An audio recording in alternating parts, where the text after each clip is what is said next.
Hey everybody, another video with no custom work. I just got two knives in today in the mail that I'm pretty excited about and I want to sort of show. And these are going to be the last actual knives that I've gotten deployed for my little deployed collection.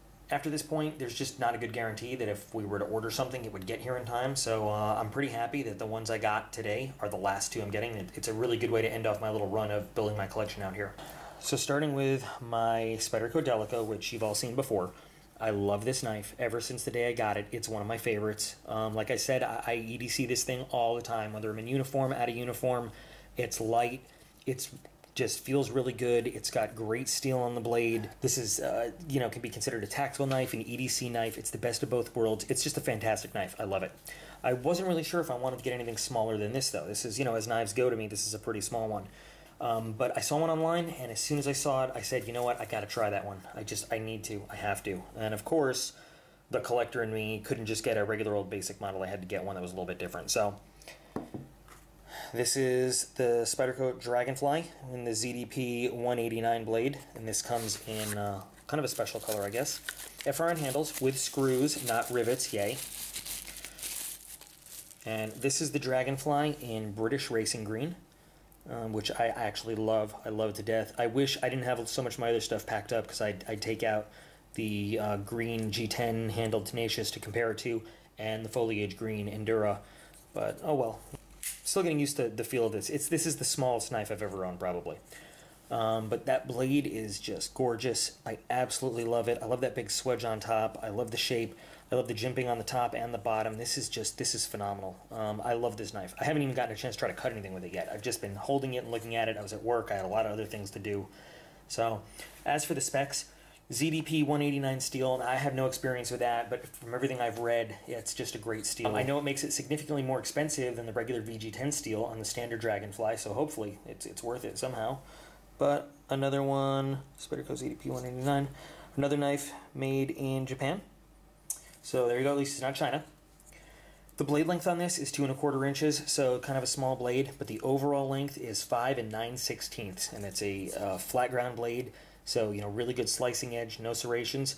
The best part about this thing, it only weighs 1.2 ounces, and to hold this thing in your hand, you'd never even know you were holding it. The weight on the Delica, by the way, 2.5 ounces, so this thing is more than twice the weight of this knife. The open length of the Dragonfly is just a little bit bigger than the closed length of the Delica. So in terms of size, this thing's killer. I love it. I never thought I'd like a knife this small this much. To compare the two together, you can see how much more efficient, in terms of a just going to carry something in my back pocket or in my PT uniform clipped to the waistband of my shorts. There's nothing I can do with this blade here that I can't do with this one really. So this is awesome. I can't wait to carry this around and just, see how it goes for the day by day. Not as tactical, because, shiny silver blade and silver hardware and everything. But I don't think I'm going to let that stop me. Let's just do this together real quick, because I haven't done this yet. I'm dying to see how it is. This edge is right out of the box. Hasn't been sharpened or anything. Ugh. I'm not very good at this paper cutting thing, but believe me, this knife, beautiful. There we go. That's my fault, not the knife. There. Beautiful, beautiful edge. Love it, love it, love it, love it. And as I carry it more and use it, I'll probably make a follow-up video. Just, oh man, the weight, the feel of this knife in your fingers is just phenomenal. This is great. Anyway, okay. So enough of that. I don't want this video to be too long. Next knife we're going to look at, obviously, you can see some Benchmade Griptilians here. The 3 that I have. Now, I've said in some previous videos that I like the Griptilian. I'm not a huge fan of it. I don't love it, but I like it. But that doesn't mean I don't have a bunch, because they come in so many different options and colors and blade styles and all that I just, I'm picky. I like to carry a different kind of blade every now and then. And in terms of EDC use, the Griptilian is really good. It's just not a very good tactile knife, I don't think. What it has going for it is weight. Like I said, it has options. And it's, it's a dependable, it's Benchmade. It's going to be backed by a good company that's going to take care of you if anything goes wrong, and it's just a solid design overall. I have the 3 basic blade shapes here with me. These 2 are actually Benchmade custom, like you can't just buy this combination, but we're going to forget about that. We're going to pretend that they are the standard old blade steels and colors. So pretend, these might as well just all be black handles. My absolute favorite one, if I had to pick a Griptilian that I really loved, it would be the sheep's foot blade. I'm actually a bigger fan of the older model with the oval thumb hole instead of the round. The new 550, and this is a model 550 HG, as opposed to the old model 550. I really like the old 550. It was made out of 440, so I understand that's not as good steel as 154 cm, which is the standard steel of the Griptilian.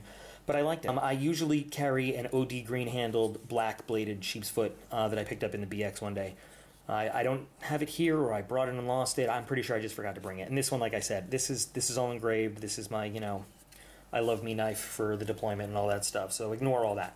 But the sheep's foot blade is fantastic blade. I love the cutting surface on it with the big belly. I actually do like the serration combination on the sheep's foot blade, even though normally I don't like it. And just the feel of the Griptilian in your hand is really good. It's just designed to be ergonomic. Decent jimping, not great jimping over there, but up on the knife, on the thumb ramp, really, really good. And you can get a really good grip on this knife and use it for whatever. And of course the sheep's foot blade, it's a modified sheep's foot, not a full sheep's foot, so you can accidentally stab somebody, but if you needed to get in under something, this blade would let you do it. The next model of Griptilian we're going to look at is the 551.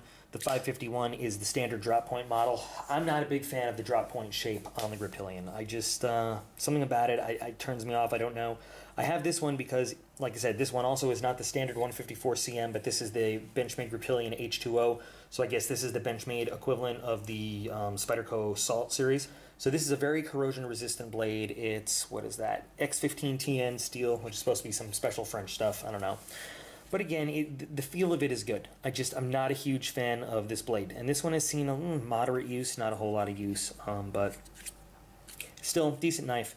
Not my favorite, but I have this one, and then I have a regular old black-bladed one with black handle at home, just because I think you're required to have one if you're a Benchmade fan, I'm not sure. And then finally, the 553 is the Tonto version, and this one, again, being from the Benchmade custom section of their website with the dark blue, royal blue handle, and N680 steel, but this is what the Tonto shape looks like. And I just said this in another video, and I don't know if I uploaded the video or not at this point, but something to me just looks really off about the Tonto shape with the angles and then the round handle of the Griptilian. I don't know.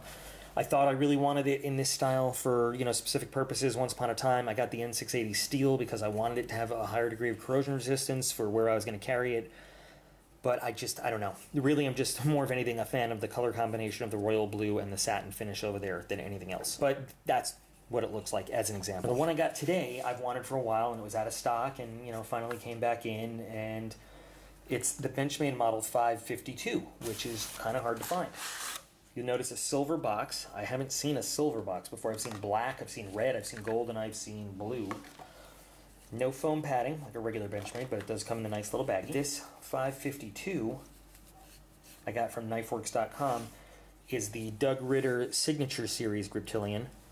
You'll notice the blade comes in S30V, which is very good steel.